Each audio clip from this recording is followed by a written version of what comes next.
国民健康署统计，民众新发生癌症的人数是121000多人，平均4分钟19秒就有一个人得到癌症。为着当早期发现、早期治疗，卫生福利部对6月7日这礼拜4开始，针对于大肠癌、喙腔癌、子宫头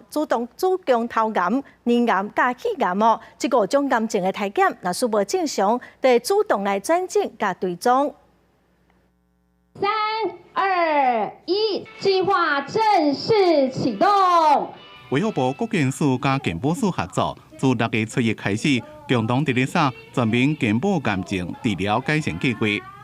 因为根据国健署的统计，109年新发生癌症的人数是121000多人，平均每4分钟19秒就有一个人得到癌症。不过因为癌症的初期状况无明显，真容易互人无去注意到。而且，就算是癌症的体检阳性，也就啊民众无进一步去就医确诊，失去治疗的黄金时机。以大肠癌为例的话，如果就是做了筛检，好像觉得筛检完就没事了，那不进一步去做一个所谓的诊断跟治疗的话，它的这个死亡风险会增加64%。国健署讲，早期发现、早期治疗会当提高存活率，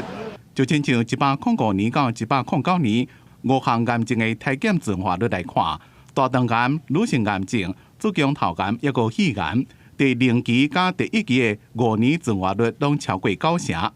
喙癌是有7成到8成。所以今年健保总额特别编5亿元，和样对率会当提升到9成。原来的阳追率8成提高到9成，那我们就可以救很多的。